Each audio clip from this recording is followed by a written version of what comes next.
அனைவருக்கும் அன்பு வணக்கங்கள் சொந்தங்களே. இந்த வீடியோவில் நாம் ஜென்ம பாவம் நீக்கும் இந்த தை அமாவாசையில் என்ன பரிகாரம் மேற்கொள்ளலாம், அவசியம் இதை செய்து பாருங்க. வாங்க வீடியோக்குள்ள போய் தெரிஞ்சுக்கலாம்.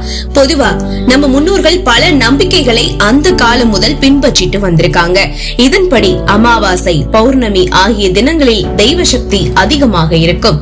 இது போன்ற நாட்களில் நாம் செய்யும் வழிபாடுகளின் முழு பலனை பெற்றுக் கொள்ள முடியும்.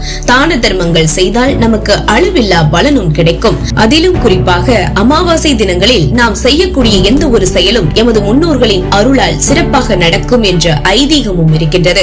அப்படி ஒரு அமாவாசை தான் இந்த தை அமாவாசை. ஒவ்வொரு மாதமும் வரக்கூடிய அமாவாசை என்பது முன்னோர்களை நினைத்து வழிபாடு செய்வதற்கு உகந்த நாளாக பார்க்கப்படுகிறது. அந்த வகையில் தை மாதத்தில் வரக்கூடிய அமாவாசை இன்றைய ஜனவரி 29ஆம் தேதி புதன்கிழமை அன்று வந்திருக்கிறது. இந்த நாட்களில் செய்யக்கூடிய பரிகாரங்களை பற்றி தொடர்ந்து இப்போது நாம் பார்க்கலாம். அமாவாசை தினத்தில் செய்யக்கூடிய பரிகாரங்கள். சாபங்கள் மற்றும் தோஷங்களால் அவஸ்தைப்படுபவர்கள் அமாவாசை தினங்களில் தானம் செய்யுங்கள். இது உங்களுக்கு இருக்கும் சாபங்களை நீக்கி நிரந்தர தீர்வை கொடுக்கும். அத்துடன் முன்னோர்களின் அருளையும் பெற்றுக்கொள்ள முடியும். நமது முன்னோர்களின் அருள் நமக்கு இருந்துவிட்டால் நாம் செய்யக்கூடிய எந்த ஒரு காரியமாக இருந்தாலும் அந்த காரியம் வெற்றியை கொடுக்கும். இது வம்சத்திற்கான சிறப்பாக பார்க்கப்படுகிறது. அமாவாசை தினத்தில் பசுமாட்டிற்கு அகத்திக்கீரையும் காகத்திற்கு சாதமும் வைத்து வந்தால் முன்னோர்கள் நமது தேவைகளை புரிந்து கொண்டு உதவி செய்வார்கள். அமாவாசை தினங்களில் தானம் செய்து வந்தால் ஜென்ம பாவங்கள் கூட நீங்கும் என சொல்லப்படுகிறது.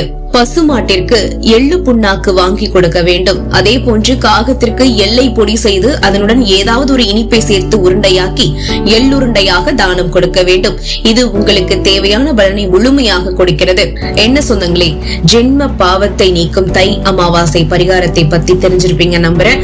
அவசியம் இந்த நாளில் இந்த பரிகாரங்களை செஞ்சு பார். இந்த வீடியோவில் சொல்லப்பட்ட ஆன்மீக தகவல் உங்களுக்கு பயனுள்ள நினைச்சீங்கன்னா லைக் பண்ணுங்க, நிறைய பேருக்கு ஷேர் பண்ணுங்க. மேலும் இது போன்ற ஆன்மீக தகவல்களுக்கு நீங்க நம்மளுடைய சேனலை சப்ஸ்கிரைப் பண்ணி சப்போர்ட் பண்ணுங்க. மீண்டும் சந்திக்கலாம் சொந்தங்களே. நமது சந்திப்புகள் அனைத்தும் சந்தர்ப்பமாகும் பொழுது அதுவரை நன்றி, வணக்கம்.